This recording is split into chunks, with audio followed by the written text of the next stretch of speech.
Welcome to the First Unitarian Church of Orlando. I'm Barbara Howe, a member of this congregation and Mystic Grove at 1U. With me in today's service are members and friends of Mystic Grove, Mary Murphy, Chip Dockery and Tony Dockery, Jim DeLure, and Sarah and Leslie. Leslie was one of our writers, but she's not reading.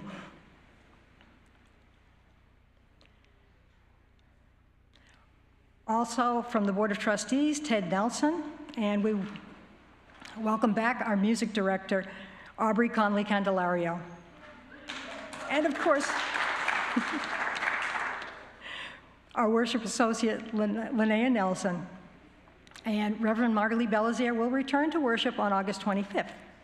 Let's not forget the team of wonderful people in the background working diligently to ensure that we come together this morning. So thank you. Children will go to their summer fun activities when we sing them out after the time for all ages. The nursery is open until noon, and youth are invited to remain in the sanctuary for the worship service. We greet you this morning, old friends and new ones, as we explore our Unitarian Universalist faith, which draws us into a community of justice seekers with a commitment to lifelong spiritual growth and compassionate service to the community. As a Unitarian Universalist congregation, we are a non-creedal community that does not subscribe to a specific set of beliefs. We live by a covenant that encourages ethical behavior, affirms democracy, celebrates the worth of each individual, and unites us in a search for truth and meaning. Whether today is your first or your 1000th Sunday in our midst, you're welcome here. Whoever you are, whoever you love, you are welcome here. In this community, your whole self is welcome. We welcome your race, national origin, immigration status, gender identity, sexual orientation, age, physical or mental abilities, economic status, or religious background. We welcome you. For more information about our congregation and announcements, go to orlandouu.org or email. I think it is probably up there somewhere. All I've got here is info@orlandouu.org. There we go. We have a few special announcements today. Next week's service is Say Something Hat Sunday. This Pride service will be led by Director of Music Aubrey Conley-Candelario, and he's encouraging everyone to show up with pride wearing a Say Something hat that reflects your individual personality. I don't own a hat, oh well. General Assembly 2024, the all-virtual edition began Wednesday and draws to a close this afternoon. It's been an emotional and engaging program with relatively few glitches. You can watch the closing worship service at 1 p.m. by going to the UUA website, searching on General Assembly 2024, and find the link to stream the programming open to the public. This afternoon's General Assembly session will be open to the public also. You can hear the results about the Article 2 vote there, firsthand. Otherwise, watch for emails from the UUA and check out the weekly update next week. All other announcements are on slides before and after the service and have links in the weekly update or on our website. If you would like to follow along with the service, please use the QR code shown in the monitor and on the first few slides. Thanks again for being here, both in person and online today.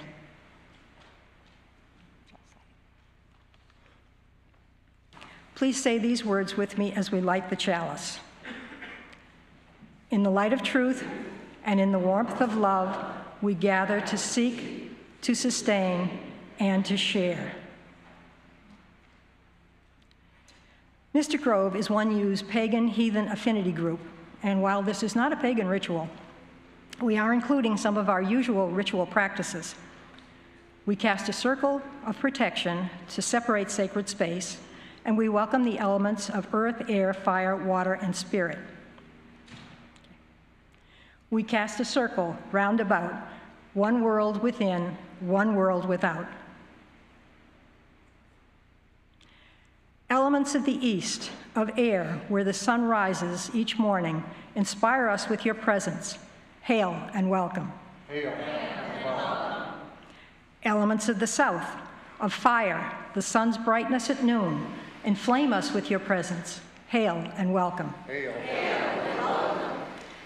Elements of the west, of water, where the sun sets each evening, bathe us with your presence. Hail and welcome. Hail and welcome. Elements of the north, of earth, the dark of night, ground us with your presence. Hail and welcome. Hail and welcome. And elements of the center, of spirit, lead us together in love. Hail and welcome. Hail and welcome. Please rise in body or spirit and join me in singing hymn number 66, When the Summer Sun is Shining. Words will appear on the screen above.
Our call to worship this morning is from the Solstice Teaches Us by David Breeden.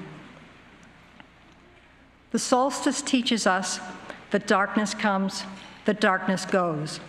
The solstices teach us that light comes, that light goes. The solstices teach us calmly, silently, to be calm, silent, learning. The solstices teach us, as we circle the sun, that everything flies. The solstices teach us to remember the dark, to remember the light, to remember time, the seasons, and love as we circle the sun.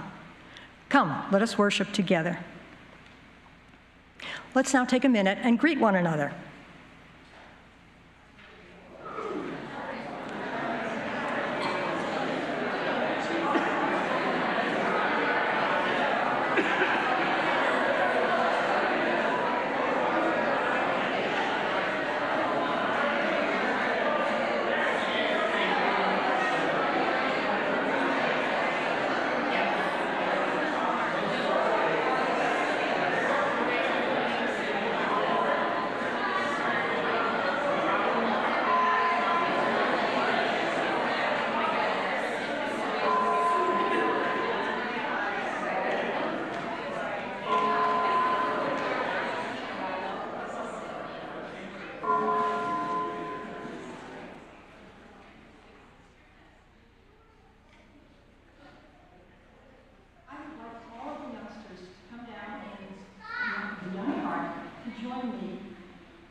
When we find out what's up with the solstice stuff.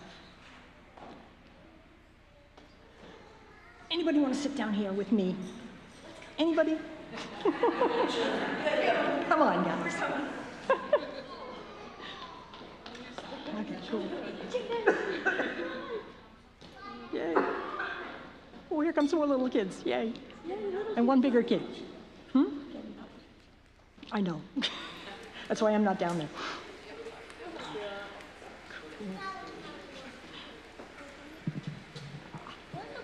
Thank you. Now I can eat the microphone like I'm supposed to.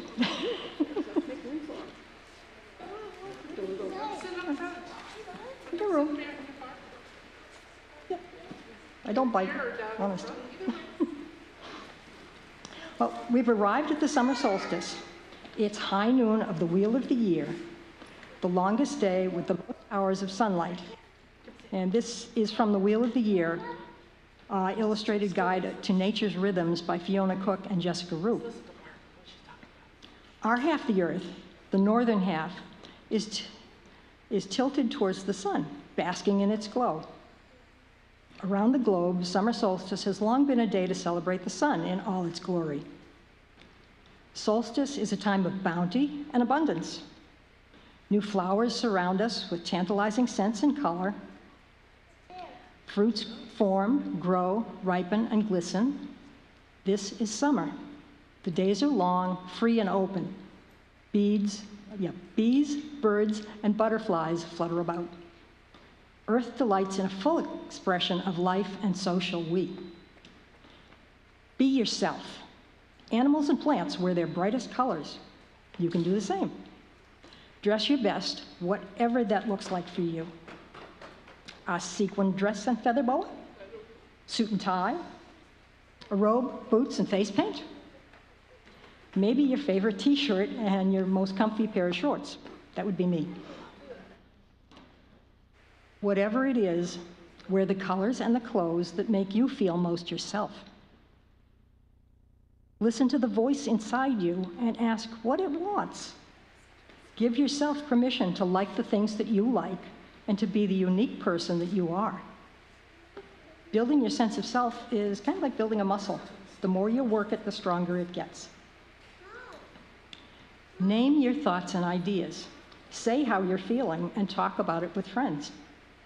Make a list of the things that you like that make you, you. If you don't have the words, draw it, sing it, dance it out. Don't be afraid of who you are. Let your inner light shine out. Like the sun on summer solstice, and encourage others to do the same. Take a look at your neighbors, the plants, the animals, the insects, and the humans. Notice what makes each individual special, different, and lovable. What makes you special, different, and lovable? Oops. And horizontal. It's okay, they like it.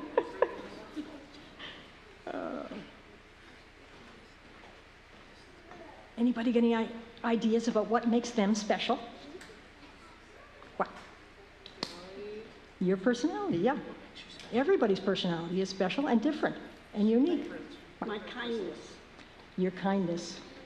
That's something that should make everybody the same.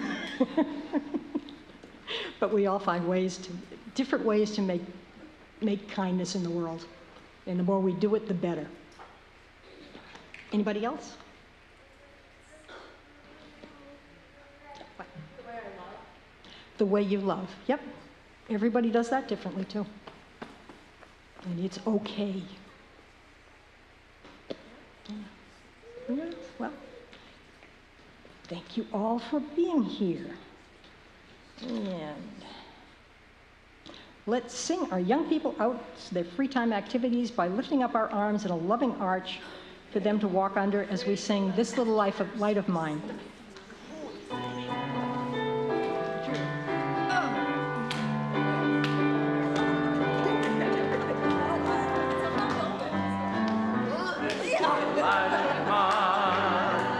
I'm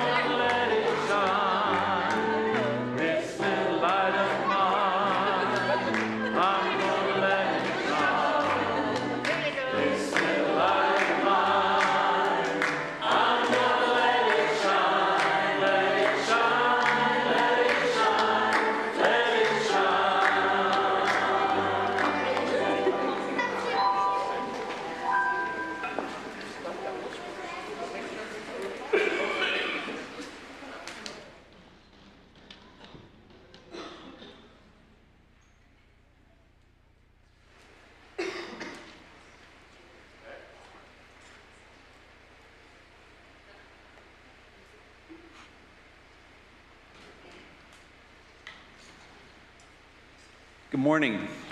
I'm Ted Nelson. I serve on your board of trustees. We invite you now into the practice of generosity.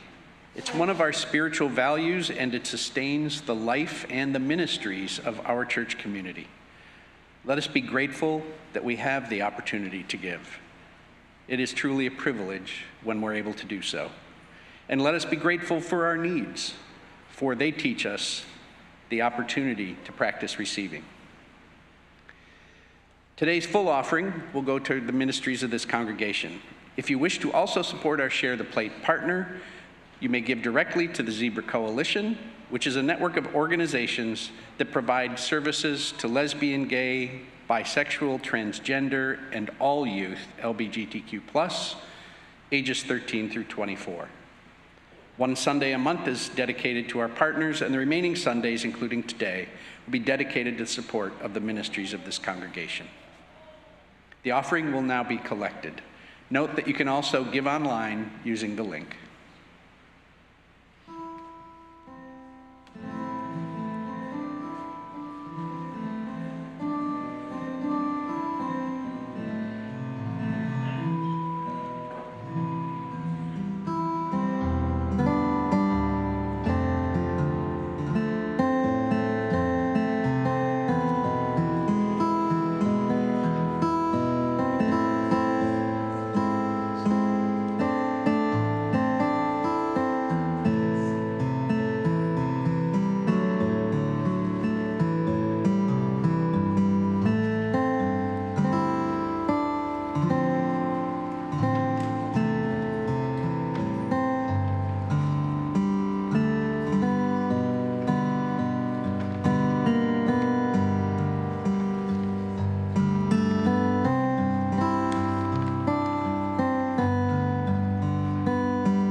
Let us joyfully receive what is offered here today in the spirit of gratitude and fellowship.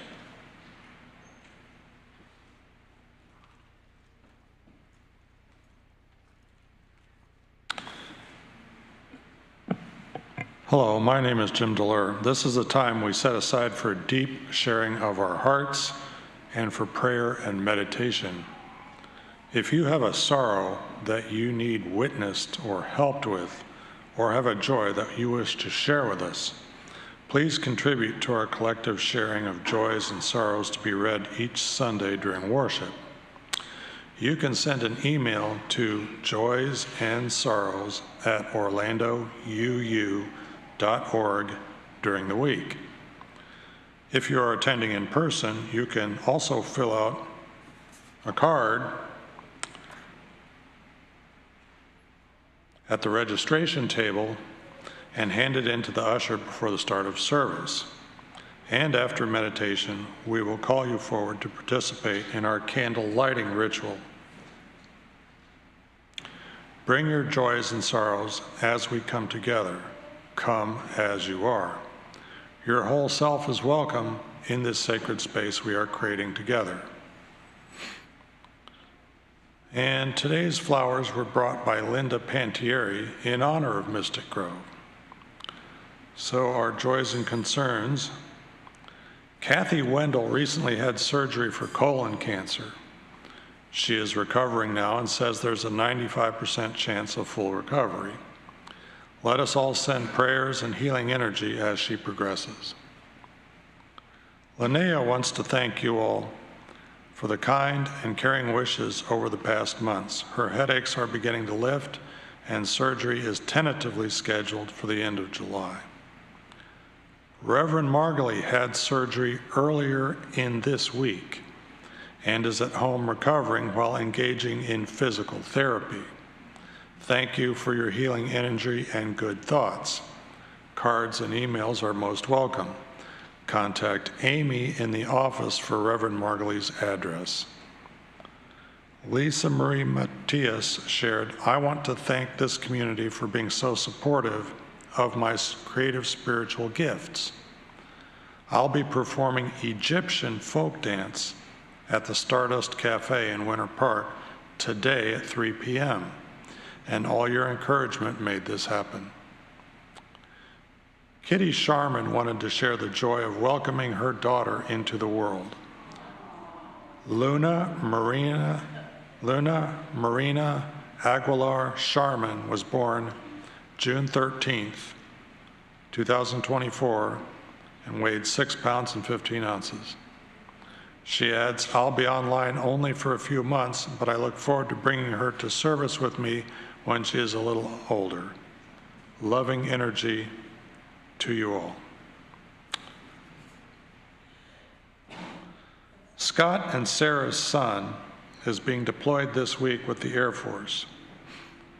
We ask you please send good vibes and wishes for a safe trip and successful return.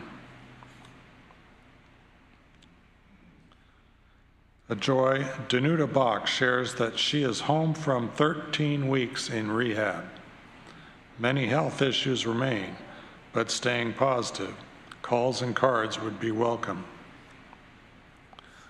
Willow Cook, it was about a month ago that my best friend graduated from high school. And this is from Christine Inman. I am so happy to be here on my 33rd birthday.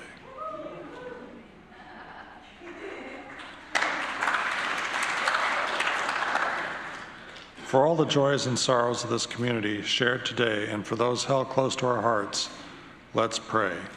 Let's celebrate and send each other healing energy. I now invite us into meditative prayer with these words. The sun shines on everyone. The sun shines for everyone.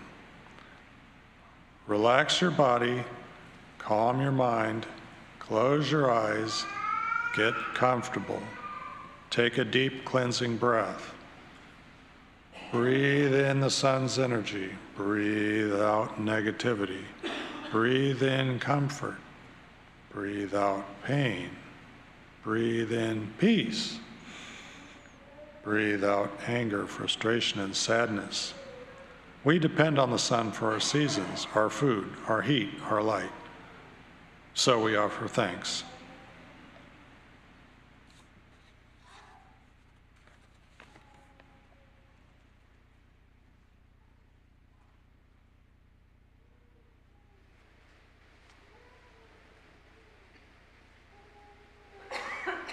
Okay, the candle lighting ritual, you are invited to come forward this morning and light a candle of remembrance, loving kindness and hope. Our first candle will be lit to recognize the joys and sorrows of our online community, and the last candle to recognize the unspoken joys and sorrows of all in this room.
Good morning, I'm Chip Dockery, and this morning we'll take you for a quick trip around the pagan wheel of the year.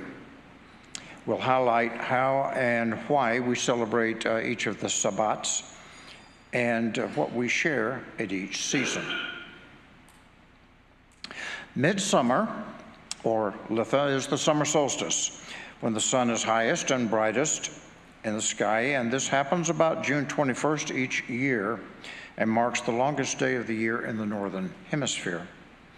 For pagans, it is a fire feast to celebrate the power of the sun god, and sometimes is seen as the oak king giving way to the holly king, because now the days will grow shorter and the nights will grow longer and colder. This day was so important to ancient people that many Neolithic monuments were built to align with the rising and setting of the sun at solstice. The Sphinx faces the rising sun on this day, and Ra was the Egyptian sun god. Modern Druids still mark the summer solstice sunrise at Stonehenge each year. Our ancestors would light bonfires, sometimes herding their cattle between them for protection and purification, sometimes jumping over the fires for luck, sometimes rolling flaming wheels down the hill into a body of water. Sacred bodies of water were honored at this time also. For us, sacred fires have given way to summer barbecues. In many Hispanic countries, June 24th is the feast of St. John the Baptist, celebrated with a trip to the beach and a dip in the ocean. Scandinavians still celebrate with bonfires and enjoying the outdoors.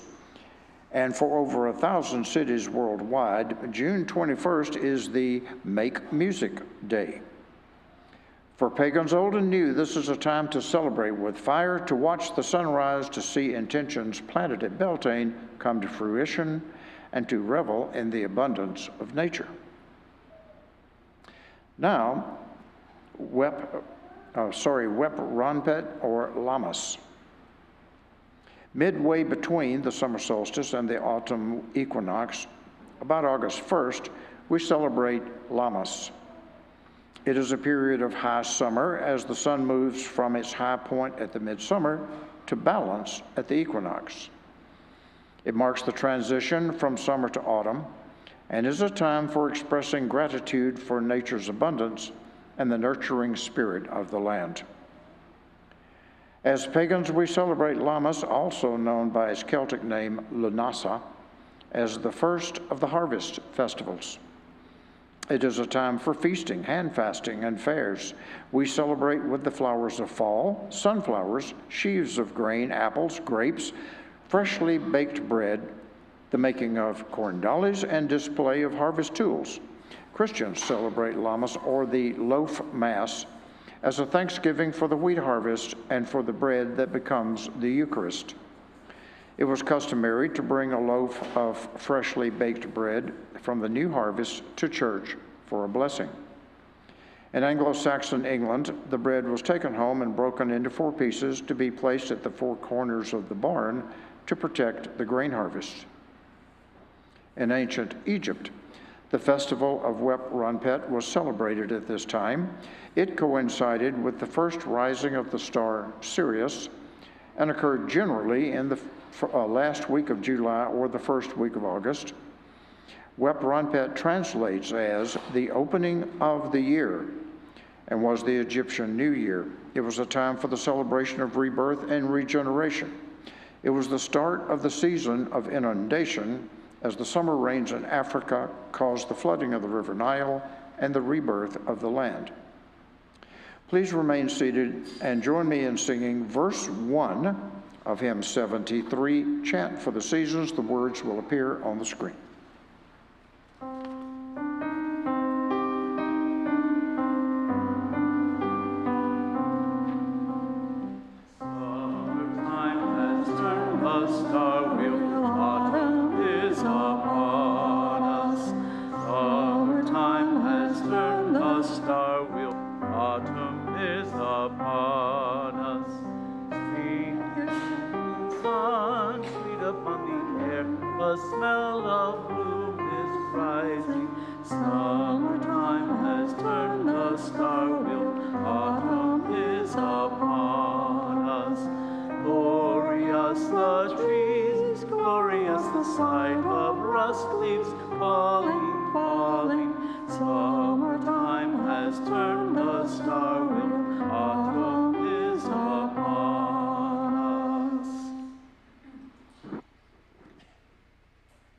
Mabon is the autumnal equinox, around September 22nd, when the sun passes directly over the equator.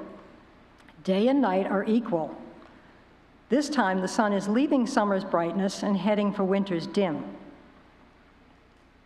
By this time of year, our ancient agrarian ancestors knew how their crops had fared and how well fed their animals were, and that they had enough put by to see them through the cold and dark of winter. They feasted and gave thanks. This is the pagan Thanksgiving, a time to honor Mabon, a Welsh deity, or the Green Man, or Demeter and Persephone.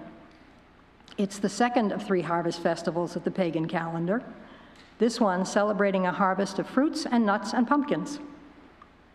It's a time to take stock of the abundance of good in our lives, to realize that we have enough, that we are enough. A time to slow down and rest, to recognize what's working for us in our lives and what we can let go. It's a time to seek balance. Although Mabon is a festival dating back only to the 1970s, there have been harvest celebrations at this time of year going back millennia. And there still are many. There's Oktoberfest in Bavaria, which starts at the end of September, Harvest Home in England, or Thanksgiving in Canada. Even the first Pilgrim Thanksgiving in Plymouth was held on October 3rd and not in November. And of course, we have Labor Day to celebrate the winding down of summer, usually with cookouts, more food, and a start to the new school year. It's a transitional time. Vacations are over, and we're back to work. Mabon, the autumn equinox, is a time to strive for balance and be thankful. On October 31st, pagans celebrate Samhain, the turning point between the half of the year that is warm and bright and the half that is dark and cold. Samhain is a cross-quarter day, halfway between the autumn equinox and the winter solstice, when the balance of the equinox is tipping in favor of dark and night. The world gets colder, and the nights get longer, and the sun spends less time in the sky.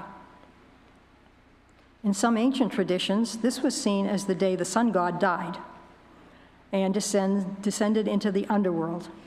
In others, it was believed to be the day the veil between the living and the dead, or between the human world and the world of spirits and fairies, was the thinnest. Either way, the night of Samhain was when the spirits of the dead and other wilder things could freely walk among the living. Bonfires were lit to drive off spirits, offerings of food and drink were made to honor the dead, and in some places, people disguised themselves as various monsters and spirits to pass among them unharmed. It was also a time to practice divination, as the nearness of the spirits made that type of magic more powerful. In time, the observance became less fearful and more fun. The carved lanterns meant to scare off the dead became Halloween decorations. Costumes became an excuse for playing games and tricks and going house to house to collect offerings of various goodies, and people would celebrate with feasts of traditional foods. The Day of the Dead, or Dia de los Muertos, still honors the ancestors. Please remain seated and help me to sing verse 2 of Chant for the Seasons.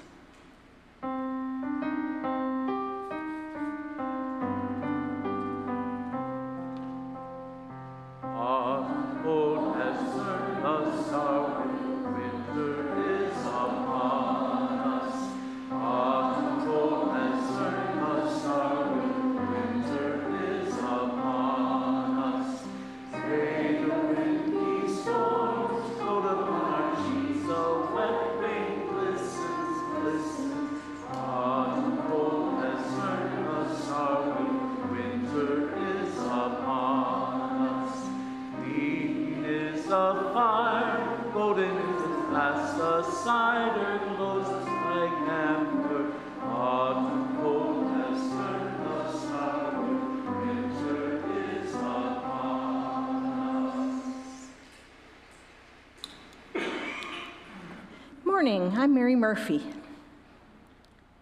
In the Northern Hemisphere, around December 21st, we celebrate the winter solstice. It is the shortest day of the year, and the longest night. The sun has reached its southernmost point, and as the earth turns on its axis, each day will bring with it more light. As pagans, we celebrate Yule. It is a time of remembering events of the past year and welcoming the returning light and the renewal that brings. In the Celtic traditions, we reenact the battle of the Holly King representing darkness and the Oak King representing light. Following the Norse traditions, we feast and burn the Yule log. It is a night of vigils with feasting, storytelling, and singing around the bonfire to welcome the rising of the sun to a new day. In ancient Rome, the winter solstice was welcomed as Saturnalia, to mark the end of the planting season in honor of the agricultural god Saturn. It was a time of games and gift-giving when the enslaved became masters for the day. December 25th, the day of the solstice in the old Roman calendar, was the festival of Sol Invictus, the birthday of the unconquered sun. Many scholars believe that this is the festival that inspired early Christians to choose December 25th to celebrate the birth of Christ. Persians celebrated Yalda, the victory of light over darkness, and the birth of the sun god Mithra.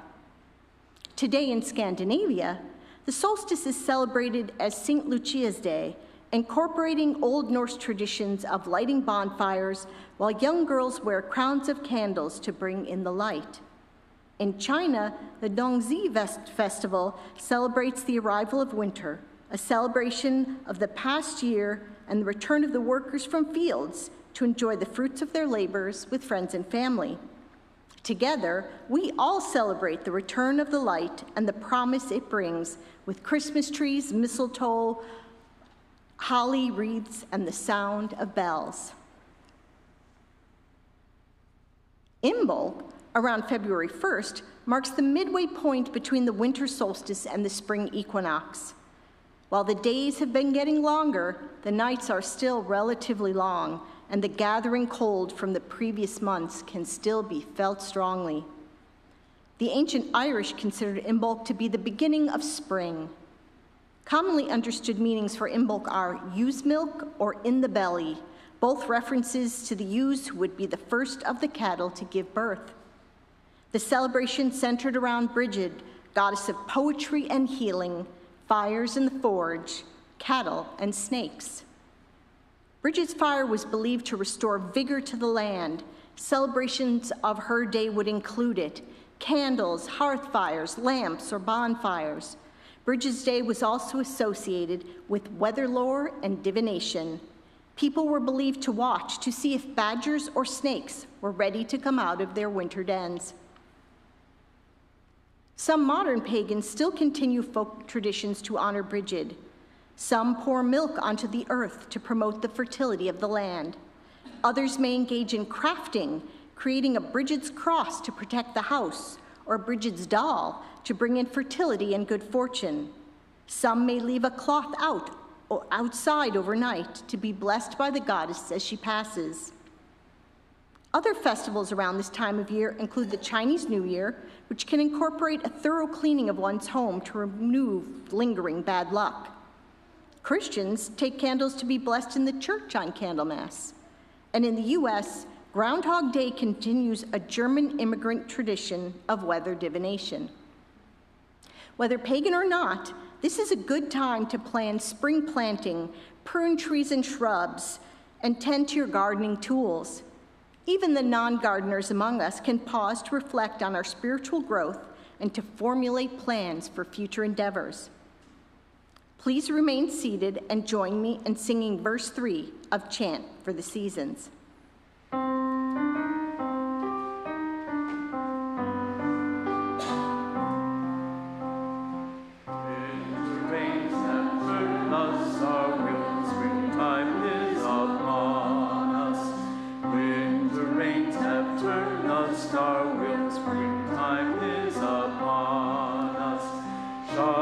Smell of hope bursting in our eyes, the turret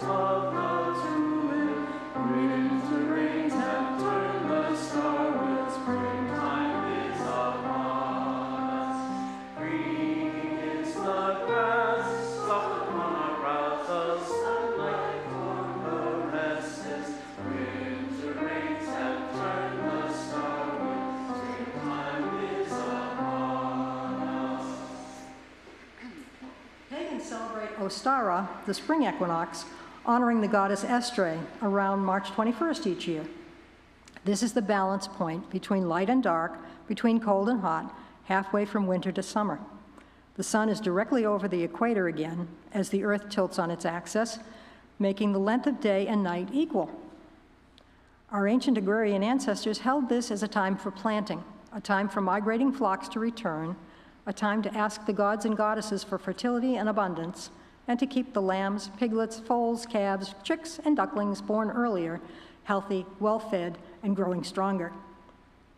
We mark the season with spring cleaning, working in the garden, decorating our altars with colorful flowers and eggs, and remind ourselves of the importance of balance in all areas of our lives. Pagans aren't alone in honoring the equinox.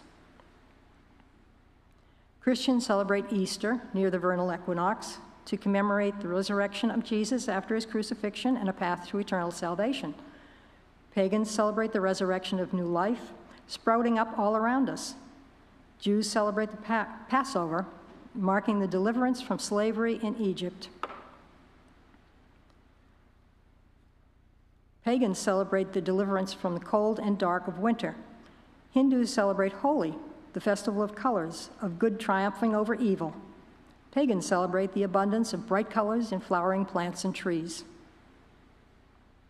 While Christians color Easter eggs, Hindus throw colored powder at each other, and pagans revel in riotous color of nature all around us, we all share in a joyous celebration of spring. On May 1st, pagans celebrate Beltane. Beltane is a cross-quarter day, halfway between the spring equinox and the summer solstice. At this time of year, the balance of the equinox is shifting. Days are longer and the world is warmer as the sun climbs higher in the sky. Beltane is often seen as the turning point that welcomes back the half of the year that is warm and bright. Beltane's a celebration of spring at its fullest and most exuberant, when the chill of winter is completely gone, but the heat of summer is not yet upon us. It's a time to celebrate life and love and fertility. In many European countries, on or around the 1st of May, people would dance and sing and light bonfires and decorate their homes with blooming hawthorn or other flowers. In some places, the fires were believed to drive off the lingering spirits of winter. In others, people would drive their cattle between two bonfires to bless them with luck and fertility. Today, the holiday is celebrated even among non-pagans as May Day, and people will raise maypoles, give baskets of flowers to neighbors, and dance around the maypoles. In pagan traditions, Beltane is also seen as the day the god and the goddess join in marriage, and so it is also a day to celebrate love and relationships and passion. Couples that marry on Beltane are believed to be especially lucky, and bathing your face with the dew of Beltane morning is supposed to make you more beautiful to the one you love. Amid all the dancing and merriment of Beltane celebrations, it isn't unusual for relationships to start. Please remain seated and join me in singing verse 4 of Chant for the Seasons.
We've taken our trip around the wheel of the year, bringing us back to midsummer, the apex of the sun's influence in our hemisphere. Now we'll close by thanking the elements and opening the circle. Elements of the center, of spirit, thank you for your loving presence. Hail and farewell. Hail and farewell. Elements of the north, of earth, thank you for keeping us grounded. Hail and farewell. Hail and farewell. Elements of the west, of water, thank you for flowing through us. Hail and farewell. Hail and farewell.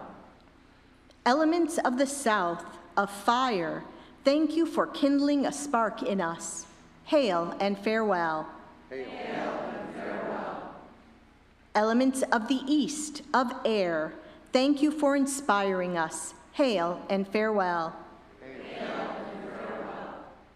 May the circle be open yet unbroken. May the peace, love, and joy of this season and every season be ever in our hearts. Merry meet, merry part, and merry meet again. Our call to action this morning is to enjoy the summer sunshine and to remember that there is always something worth celebrating. Please say these words with me as we extinguish the chalice. We extinguish this flame, but not the light of truth, the warmth of community, or the fire of commitment. These we carry in our hearts until we are together again.